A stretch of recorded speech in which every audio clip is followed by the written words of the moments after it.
Hi friends, ఈరోజు ఈ వీడియోలో ఏపీ రాష్ట్ర వ్యాప్తంగా ఉన్నటువంటి పెన్షన్దారులకు జనవరి నెల పెన్షన్లకు సంబంధించి శుభవార్తలు రావడం జరిగింది. సో ఆ శుభవార్తలు ఏంటి? సో దానికి సంబంధించిన పూర్తి ఇన్ఫర్మేషన్ ఈ వీడియోలో తెలుసుకుందాం. అండ్ వీడియో మీద నచ్చితే లైక్ చేసి, షేర్ చేసి, సబ్స్క్రైబ్ చేసుకోండి ఫ్రెండ్స్. సో ఏమాత్రం లేట్ చేయకుండా వీడియోలోకి వెళ్ళిపోద్దాం. సో ఆంధ్రప్రదేశ్ రాష్ట్ర వ్యాప్తంగా జనవరి నెల పెన్షన్ కోసం ఎదురు చూస్తున్న ప్రతి ఒక్కరికి ఏపీ ప్రభుత్వం రెండు కీలకమైన శుభవార్తలను తీసుకొచ్చింది. ఈ జనవరి నెల నుంచి పెన్షన్ పంపిణీ కొత్త విధానంలో జరగబోతుంది. ముఖ్యంగా జనవరి 1వ తేదీ న్యూ ఇయర్ సెలవు కావడంతో ఆ రోజున కాకుండా ముందే పెన్షన్లు ఇవ్వాలని సీఎం చంద్రబాబు నాయుడు గారు అధికారులకు ఆదేశాలు జారీ చేశారు. అందులో భాగంగానే జనవరి నెల పెన్షన్ను ఈ డిసెంబర్ 31వ తేదీన పంపిణీ చేయడానికి ప్రభుత్వం ఏర్పాట్లు చేసింది. అంటే జనవరి నెల పెన్షన్ కోసం ఎదురు చూస్తున్న వారు తప్పకుండా ఈ డిసెంబర్ 31వ తేదీన తమ పెన్షన్ తీసుకోవాలి.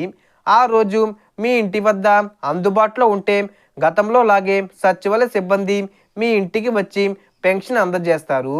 ఒకవేళ డిసెంబర్ 31వ తేదీన పెన్షన్ తీసుకోకపోతే జనవరి 1న సెలవు ఉండడం వల్ల పంపిణీ జరగదు. తిరిగి జనవరి 2న మీరు స్వయంగా సచివాలయంకు వెళ్ళి పెన్షన్ తీసుకోవాల్సి ఉంటుంది. ఇదే మొదటి శుభవార్త. ఇక రెండో ముఖ్యమైన అప్డేట్ ఏంటంటే ఎవరికి పెన్షన్ వస్తుంది, ఎవరికి రాదు అనే విషయంపై స్పష్టత. దివ్యాంగుల పెన్షన్ విషయంలో ఇటీవల నిర్వహించిన వెరిఫికేషన్లో 40% కంటే తక్కువ వైకల్యం ఉన్నవారికి జనవరి నుంచి పెన్షను పూర్తిగా రద్దు చేస్తారు.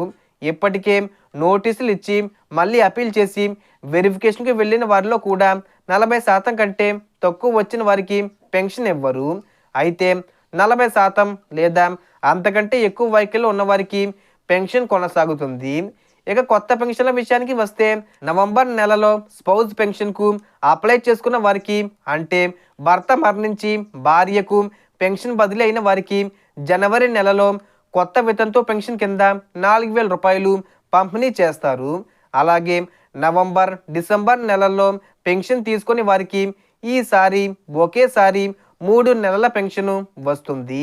ఉదాహరణకు నెలకు 4,000 రూపాయలు పెన్షన్ తీసుకోలేని వారికి 3 నెలలు కలిపి 12,000 రూపాయలు, అలాగే 6,000 రూపాయల వారికి 18,000 రూపాయలు, 10,000 రూపాయల వారికి 30,000 రూపాయలు, 15,000 రూపాయల వారికి 45,000 రూపాయలు ఒకేసారి అందజేస్తారు. కాబట్టి అధికారులు అడగకపోయినా మీకు రావాల్సిన మొత్తం పెన్షన్ను తప్పకుండా తీసుకోండి.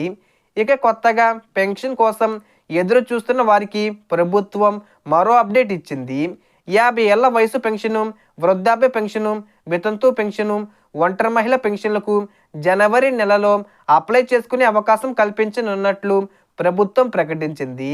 దివ్యాంగుల పెన్షన్ వెరిఫికేషను ఇంకా కొనసాగుతున్నందున కొత్త దివ్యాంగుల పెన్షన్కు తాత్కాలికంగా అవకాశం ఇవ్వలేదు. ప్రస్తుతం దాదాపు 5.5 లక్షల మందికి వెరిఫికేషన్ పూర్తవగా ఇంకా 2 లక్షల మందికి పైగా వెరిఫికేషన్ చేయాల్సి ఉంది.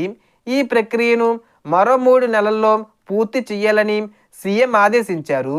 అలాగే సదరం క్యాంపుకు వెళ్ళి ఇప్పటి వరకు సర్టిఫికెట్ రాని వారికి కూడా త్వరలో సదరం సర్టిఫికెట్లు అందించి దాని ఆధారంగా పెన్షన్కు అప్లై చేసుకునే అవకాశం ఇస్తారు. సో దీనికి సంబంధించి ఏ చిన్న ఇన్ఫర్మేషన్ వచ్చినా నేను వీడియో చేసి పోస్ట్ చేస్తాను.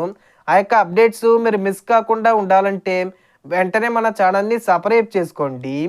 సో మొత్తం ఇన్ఫర్మేషన్ ఇది ఫ్రెండ్స్. మీకు ఈ వీడియో నచ్చితే లైక్ చేయండి, షేర్ చేయండి అండ్ సబ్స్క్రైబ్ చేసుకోండి. Thanks for watching.